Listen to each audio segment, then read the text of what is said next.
जय हिंद बच्चों।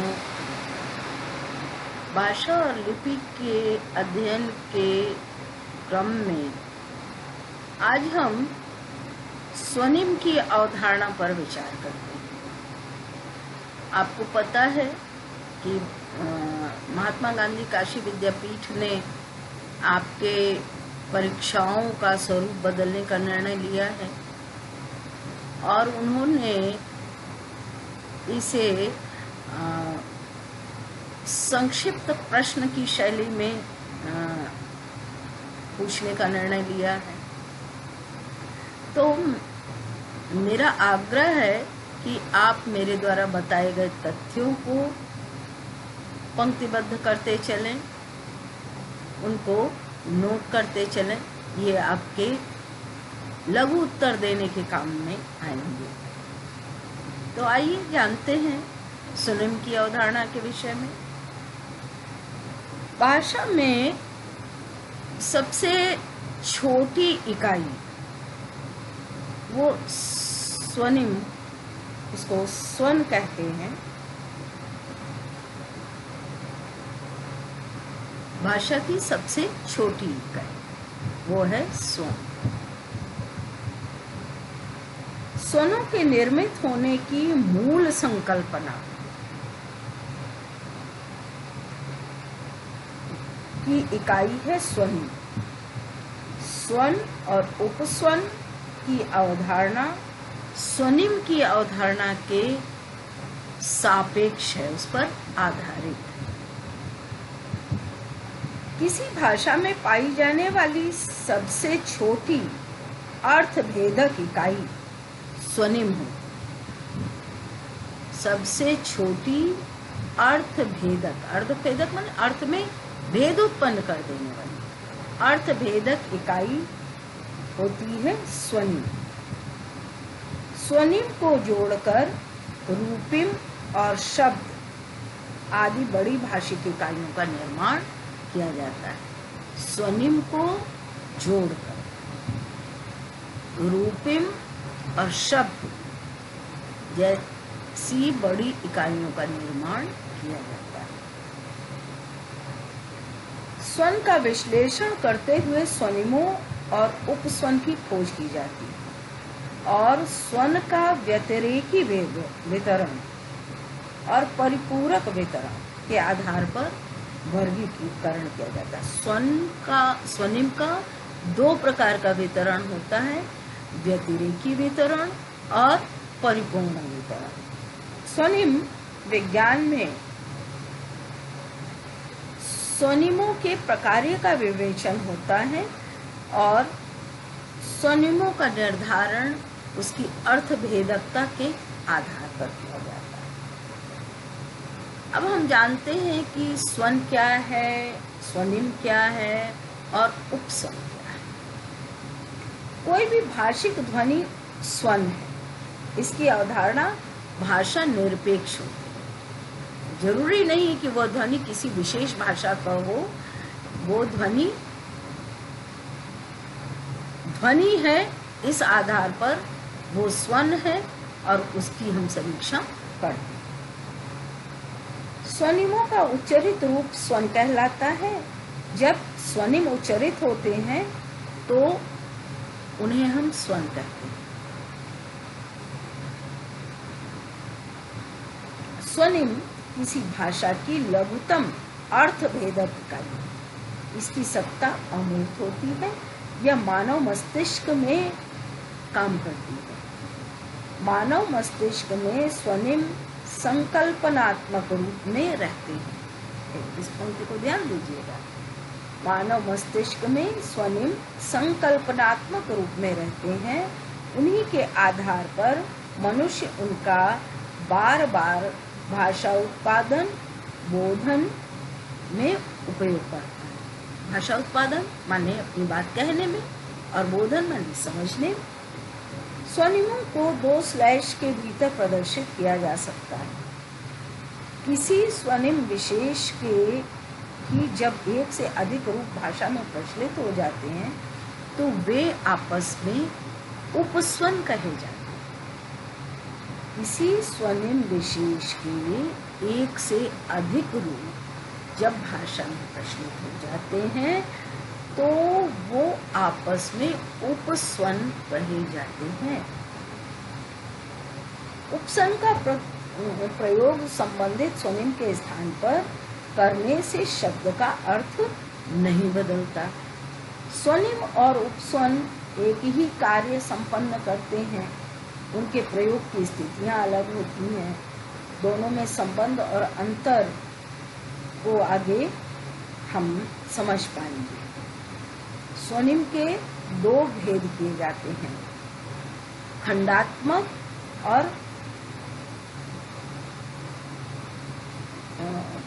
अधिखंडात्मक। खंडात्मक स्वनिम वे स्वनिम हैं जिनका एक निश्चित अवधि में उच्चारण होता है और जो अनुक्रम में प्रयुक्त होते हैं। इसके अलावा इन स्वनिमों के अधिक खंड रूप प्रस्तुत किए जा सकते हैं और इसके मुख्य दो भेद होते हैं, पहला स्वर और दूसरा व्यंजन। स्वर वे पारिभाषिक ध्वनियां हैं जिनके उच्चारण के समय मुख विवर से प्रश्वास के मार्ग में कोई रुकावट नहीं होती। स्वरों का उच्चारण स्वतंत्र रूप से किया जाता है। हिंदी में 11 स्वर माने जाते हैं। आज की संशोधन के उपरांत हिंदी में 11 स्वर माने जाते हैं। ये स्वर इस प्रकार है: आ, आ, इ, उ, ए, ओ, औ। कुछ वैयाकरण री को भी हिंदी के स्वर के अंतर्गत रखते हैं, परंतु उच्चारण की दृष्टि से देखा जाए तो यह स्वर उच्चरित होने में र पर छोटी की मात्रा री के रूप में उच्चरित हो जाता है। इसलिए हिंदी में इसे व्यंजनात्मक शब्दों के श्रेणी में रखा गया है। अब व्यंजन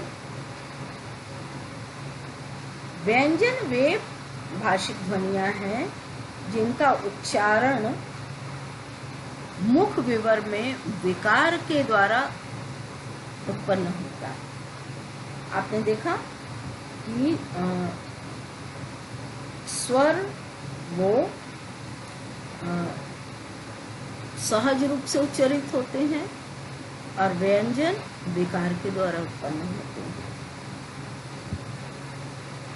अर्थात मुख विवर में वायु के प्रवाह को कहीं न कहीं से बाधित होना पड़ता है और व्यंजन का उच्चारण स्वतंत्र रूप से नहीं कर सकते हैं। बिना स्वर की सहायता से किसी भी व्यंजन का उच्चारण करना संभव नहीं है। अब हिंदी में निम्नलिखित व्यंजन हैं, जैसे आपको पता ही है: क, ख, ग, घ, ङ, च, छ, ज, झ, ञ, ट, ठ, ड, ढ, ण, प, फ, ब, भ, न, प, फ, ब, भ, म, य, र, ल, व, श, स, स, ह। अब इनके अलावा हिंदी वर्णमाला में पाए जाने वाले क्ष, त्र, ज्ञ संयुक्त वर्ण है जो दो स्वनिमों से मिलकर बने हैं, जैसे क्ष, क, धन, श। क्ष जब हम टाइपिंग करते हैं तो इसकी बड़ी जरूरत पड़ती है। इंग्लिश टाइपिंग में क्ष लिखना होगा तो हमको लिखना पड़ेगा के और यच। इसी तरह से श, क, धन, श, त्र, क, धन, र और ज्ञ, ज, धन, ञ, ज्ञ। तो इन्हें सामान्य रूप से व्यंजनों की सूची में स्थान नहीं दिया जाता है और इन्हें संयुक्त वर्ण के रूप में ही स्वीकार किया जाता है। हिंदी ने कुछ ध्वनियां अरबी फारसी से भी ली हैं, कुछ अंग्रेजी से भी ली हैं। तो कुछ आगत ध्वनियां हैं, कुछ देशज ध्वनियां हैं। तो पूर्व में प्राप्त निकटतम हिंदी स्वनिम के उपस्वनों को जानते हैं। इनका स्वनिम और उपस्वन का युग्म इस प्रकार से बनाया जा सकता है। क और क के नीचे बिंदी, ये फारसी वाला क, ख, ग, ज, ह, ल, फ आदि।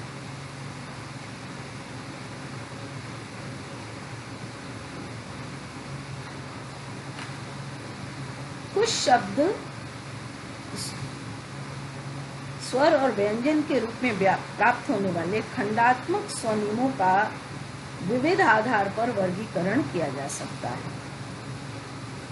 स्वन विज्ञान में यह वर्गीकरण मुख्य रूप से उच्चारण स्थान और प्रयत्न स्थान के आधार पर किया जाता है। दो प्रकार से किया जाता है, उच्चारण स्थान और प्रयत्न स्थान।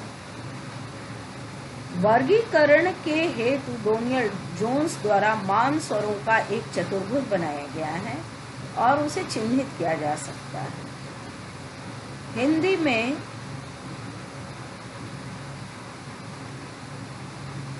अब इसका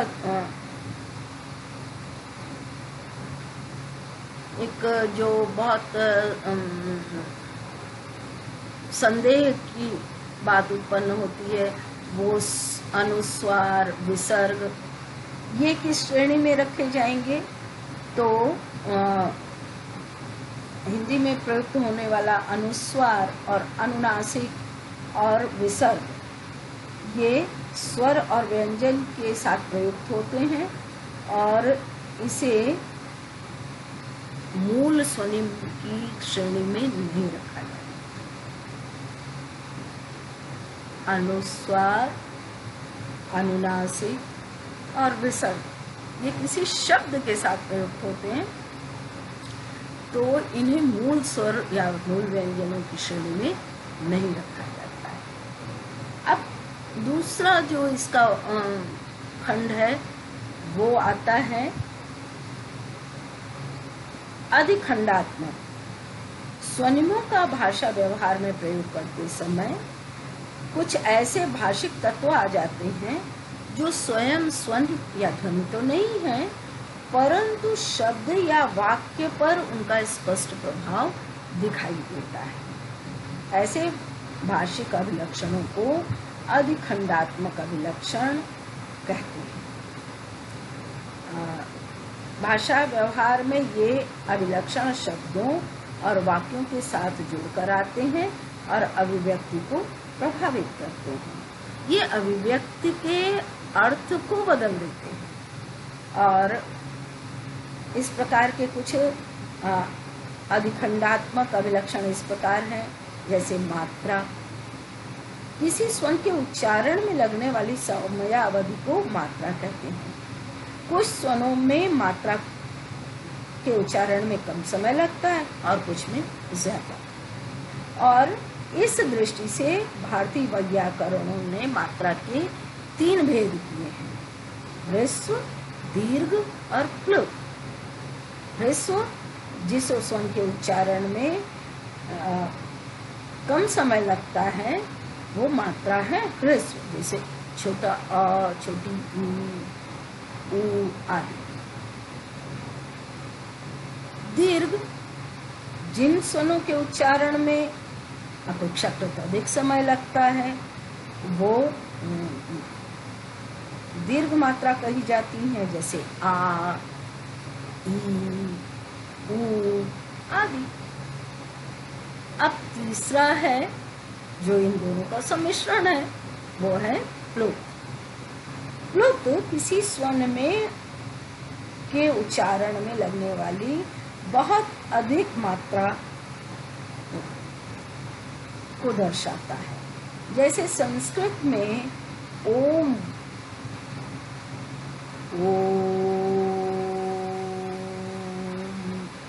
बहुत अधिक लंबा खींचना पड़ता है, इसको हम कहते हैं प्लुत। तो इनसे क्या होता है, इनका क्या प्रभाव पड़ता है, तो इनसे शब्द पर बलाघात होता है। अब ये बलाघात क्या है? भाषा व्यवहार में किसी अक्षर पर कम या अधिक बल देने की व्यवस्था वो बलाघात कही जाती है। फिर से सुन लीजिए, भाषा व्यवहार में किसी अक्षर पर कम या अधिक बल देने की अवस्था बलाघात कही जाती है। सामान्यतः बलाघात किसी स्वर्ण विशेष पर ना होकर अक्षर पर होता है। जिस अक्षर पर अधिक बलाघात होता है वह स्वर उच्च होता है, और जिस पर, अब जैसे मोहन घर जाओ, वाक्य में यदि घर शब्द पर बल दिया गया तो इसका मतलब हुआ कि मोहन तुम घर ही जाओ, कहीं और मत जाना। फिर सुर और अनुतान, तो इनका संबंध मूल रूप से स्वर तंत्रियों के कंपन में आने वाले अंतर से। स्वर तंत्रियों में कंपन को तार कहा जाता है, तान। कंपन की अधिकता और कमी सामान्य स्थिति के आधार पर उच्च, निम्न और सम 3 भेदों में आती है, और जब शब्द स्तर पर इसको हम प्रयुक्त करते हैं तो हम इसको सुर कहते हैं। सुर। कंपन में यह अंतर जब शब्द स्तर पर आता है तो इसे सुर कहते हैं, और सुर जब वाक्य स्तर पर होता है तो इसे अनुतान कहते हैं। अनुतान।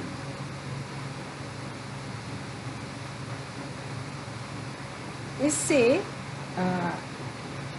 इन सब के प्रयोग से हम वक्ता की मन स्थिति को जान पाते हैं। फिर है संहिता। शब्द अथवा वाक्य के उच्चारण में 2 अक्षरों के बीच सीमा को व्यक्त करने वाली इकाई संहिता कही जाती है। फिर से ध्यान दीजिए, शब्द अथवा वाक्य के उच्चारण में 2 शब्दों के बीच सीमा रेखा को व्यक्त करने वाली इकाई संहिता कही जाती है। यदि संहिता स्पष्ट ना हो तो अर्थबोध प्रभावित होता है, और कई बार तो अर्थ का अनर्थ भी हो सकता है। जैसे उदाहरण के रूप में मैंने दवाई पी ली है,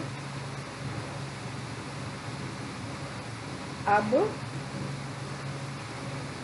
दवाई पी ली है तो एक जगह पर वो क्रिया की सूचना दे रहा है, मैंने दवाई तो पी लिया है, और दूसरी जगह वो उसके वर्ण की सूचना दे रहा है कि ये पीले रंग की दवा है। और भी बहुत मजेदार उदाहरण है, लड्डू बंद रखा गया है और लड्डू बंदर खा गया है। तो पहले वाक्य में ये सूचना मिल रही कि लड्डू बंद करके डिब्बे में कहीं रख दिया गया है, जबकि दूसरे वाक्य से मिलने वाली सूचना है कि बंदर लड्डू को खा गया है। तो ये केवल सीमा रेखा, इसके संहिता के कारण होने वाला अर्थ परिवर्तन है, और ये इसीलिए बहुत महत्वपूर्ण है। अब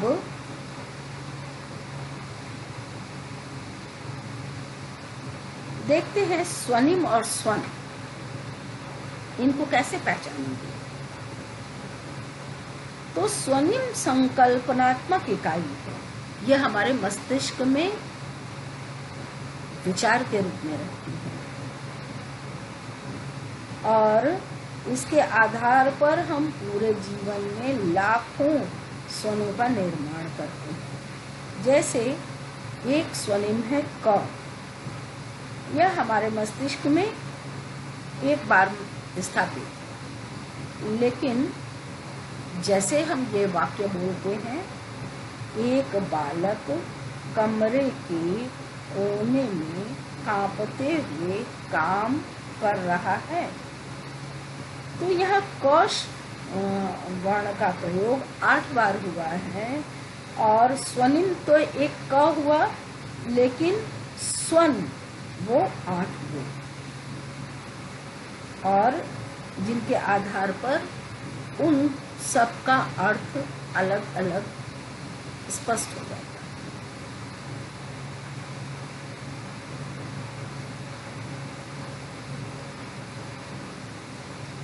तो आज की बात यहीं तक, बस फिर मिलेंगे।